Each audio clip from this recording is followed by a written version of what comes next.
The message must be clear.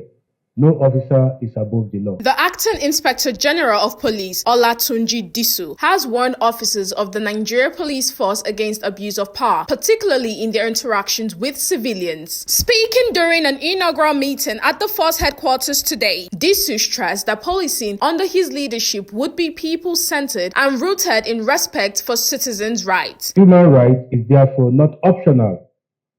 Respect for human rights is therefore not optional. It is fundamental to professionally policing and central to sustaining public trust. The Nigerian Police Force is, first and foremost, the people's police, and our continued relevance depends on the confidence the public places in us. Every Nigerian, irrespective of status, belief, or background, must be treated with dignity, fairness, and respect. Any conduct that undermines these principles weakens the public confidence, erodes institutional legitimacy, and will not be condoned under this leadership. By upholding this standard, we reform, we reinforce the rule of law, and strengthen the moral authority upon which effective policing is built. He said public confidence in the Nigeria Police Force must be restored through accountability, professionalism, and strict adherence to the rule of law, emphasizing that no officer is above the law. Our internal accountability mechanism will be strengthened, revitalized, and insulated from undue influences. The Force Provost, the Complaint Response Unit, and the Escort will be empowered to operate decisively, independently, and without fear of favor in the investigations of misconduct, abuse of authority, corruption, or unprofessional conduct. The message must be clear. No officer is above the law.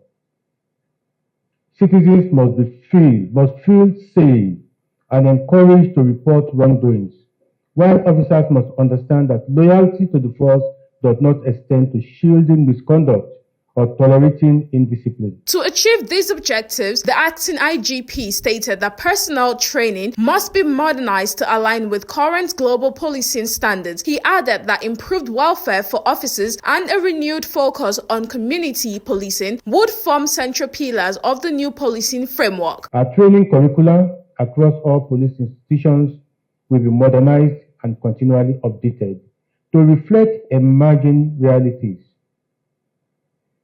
Beyond entry-level training, we shall place strong emphasis on continuous professional development, specialized skills acquisition, and periodic retraining to ensure that our officers remain effective, confident, and professional in discharging of their duties.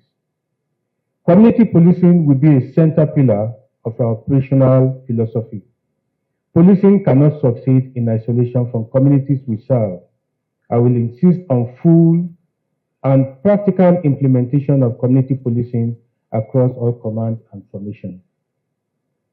Commissioners of police must prioritize sustained engagement with traditional institutions, community leaders, youth groups, civil society, and the youth. Disu reiterated that rebuilding trust between the police and the public remains a top priority of his administration.